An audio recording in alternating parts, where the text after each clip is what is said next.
pse Irena Gjoka e ka ditur shumë mirë që ka qenë e dënuar në Greqi dhe madje e ka ditur dhe para se të dënohej. Pra që në momentin e dëbimit. Regjia duhet të ketë ja dy dokumente, sa i përket një nga dokumentet është formulari është një nga formularet e vetë deklarimit që mban datën 22/4/2016. Pra është një nga formularet e deklarimit ku deklarohet nuk deklaron që nuk ka qenë dëbuar dhe nuk ka qenë dënuar. Tani Irena Gjoka për herë të parë është dëbuar në 2002 dhe në 2003. Në kraun e majt në mes të ekranit është prokura që ka lëshuar për avokatin për të ndjekur këto çështje në Greqi. Dhe mban datën 31/3/2003. Dhe Irena Gjoka është dënuar në 2005, apo jo zonja Kalaja? Po në 2005, po jo shikojeni aty ke prokura, në mesin e prokurës përcakton qartë dhe datë ku është dhënë ekspulsi, pra në të dy datat. Kështu që di dëbimin që ta bëjmë shumë të qartë dhe thjesht për publikun.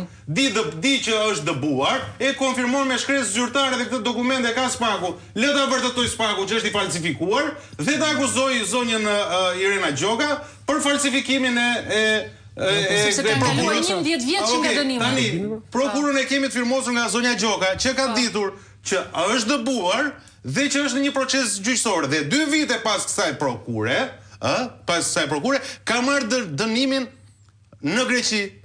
Për pjesën e falsifikimit të pasaportës. Pra nuk ka ngalvis fare që Irena Gjoka ka qenë në dieni të dëbimit, sepse i është komunikuar gojarisht edhe me shkresë nga ana e autoriteteve në pikat doganore dhe është e konfirmuar dhe pjesa që ka pasur sepse ka lëshuar prokuror për të ndjekur këtë çështje në Greqi dhe nuk ka avokat idiot që nga marrë si pretendon për ta shitur, që nga marrë me pjesën administrative në Ministrinë e Brendshme dhe nuk që nga marrë me çështjen gjyqësore. Por këto janë fiks ato standardet që ndiqen, që është të del më mirë mos u paraqit në gjykat, bëj sikur nuk e di dhe është i syve dhe ndaj drejtësisë atje për t'i shpëtuar, por dhe ndaj drejtësisë këtu.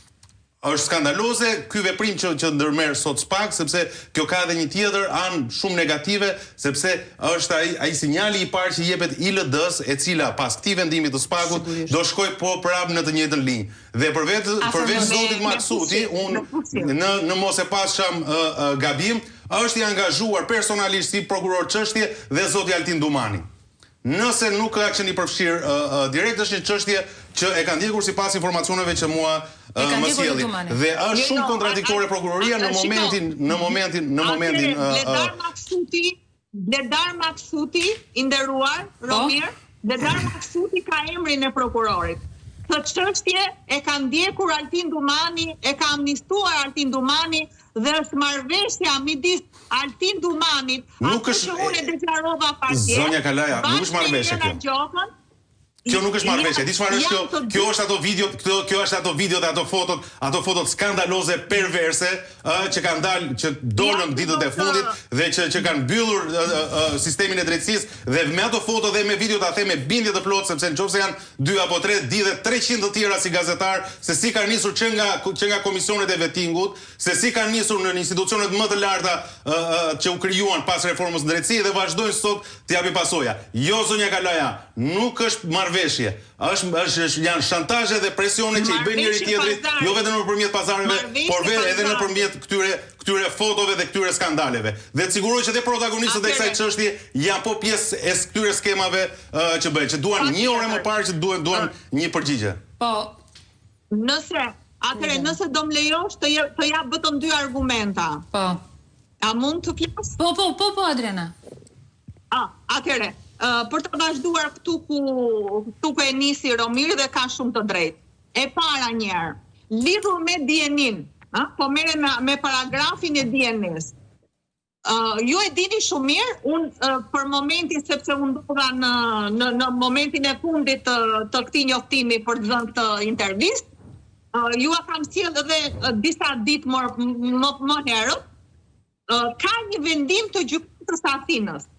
Pra, kërkuese në gjykatën e Atinës është Irena Gjoka, shpata Maneku.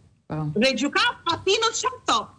Shpall nuk kompetencë, është vendimi i 2004-s, i nderuar Romir. Pra, për ta kuptuar publiku që ka dijeni të plot Irena me disa mbiemra.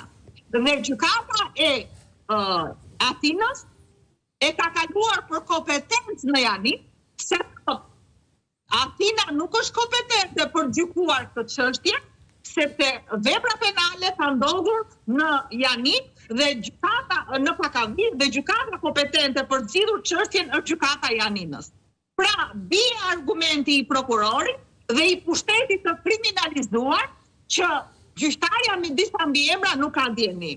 Ndërkohë, unë i qëndroj shumë fort deklaratës që dhash pa mbrëm tek studio jote e nderuar, që e gjitha kjo, i gjithë sistemi drejtësisë është i bazuar në këto shantazhet e videos, e të fotove, e të pazareve, e të prokurorëve të Spakut që janë filmuar dhe fotografuar në përzyrat e ekzekutivit duke marrë para, kështu që mua personalisht, ky është opinioni im personal, mua personalisht nuk më duket e rastësishme as kjo video apo skandali seksual me KLP-n. Ishte paralajmërim për shantazhe për këdo. Ishte paralajmërim. Po. Atëre, por në ndjenimin time, kjo është e organizuar nga Belinda Balluku për të bërë vendosjen e vëmendjes dhe sot dhe nesër dhe pas nesër të gjithë njerëzit të merren me një veprim, një krim seksual të një antarit të KLP-s dhe të mos merren me atë skandal që unë denoncova. Dhe akoma sot nuk kam marrë përgjigje. Se banda më e rrezikshme e Durrësit ka emëruar një prokurore nga Durrësi në Tiranë, ndërkohë që ka dhe vllajën e saj në prokurorinë e Tiranës. Adriana, po qëndroj dhe pak tu. Adriana, se flasim prapë. Se Ergysa Gasi, t'ju bëjmë pyetjen tjetër, retorike. Patjetër. Se Ergysa Gasi është i përfshirë drejt për drejt në kalimin e vettingut të Irena Gjokës. Pra, i gjithë sistemi i drejtësisë është ngritur mbi shantazhe, mbi vënie përpara videove apo fotove jo vetëm intime, por edhe fotove dhe videove korruptive, dhe në shtyre, jo se prisja një gjë më korrekte dhe më ligjore, por të arrije deri në këtë pikë që të mos kenë të paktën një fije moral dhe integritet dhe të dalin të kundërshtojnë dhe veprimet e veta është... Ky është kulmi. Adriana, vetëm një moment, se dua interpretimet i lëm për më pas, dua të qëndroj pak e faktet. Ave, edhe administrative po tjetë çështja, formulari është falsifikuar. S'ka lidhje me formularin. Jo, dobimi është me kusht që të deklarohet. Është një nga kushtet e deklarimit të formularin e ligjit 138 të 2015. E qartë, po... Adriana, të gjitha ato që thua të janë të sakta. Por ka i gjë tjetër që shkon përtej kësaj. Kur Irena Gjoka ka kaluar vettingu dhe është zgjedhur antare gjykatës së Spakut, është zgjedhur pikërisht për shkak të kësaj dosje. Edhe kryetare për 3 vite. Është zgjedhur për shkak të kësaj dosje, sepse me këtë dosje ajo do të tërojë të arrestonte Sali Berishën, të arrestonte Ilir Metën dhe të mate zvarr Fatmir Mediun. Është e vërtet? Të dënonte edhe Fredi Belerin. Të dënonte edhe Fredi Belerin. Tani, rastësi mund të ketë vetëm një herë, po jo 4 herë. Si ka mundësi? Ka një element tjetër, të lutem. Ka dhe një element që ta kuptoj publiku. Është gjyqtarja që amnistoi dhe dosjen e Surrelit të Edi Ramës dhe Linda Ramës. Është e njëjta gjyqtare. Ka edhe dosje tjera ajo që do amnistoj. Por për momentin. Në të gjitha dosjet politike është firma e Irena Gjokës. Është në arrestimin e Sali Berishës, është në arrestimin e Ilir Metës, është në arrestimin e Fredi Belerit, është në tërheqjen zvarr të Fatmir Mediut. Pse i ran të gjitha Irena Gjokës? I ran për shkak të kësaj dosje. Pse vendos Irena Gjoka kështu? Vendos për shkak të kësaj dosje. Pse u zgjodh Irena Gjoka? Për shkak të kësaj dosje. Pse kaloi vettingut? Për shkak të kësaj dosje. Pse mbrohet? Për shkak të kësaj dosje. Pse mbyll sy Spaku? Për shkak të kësaj dosje.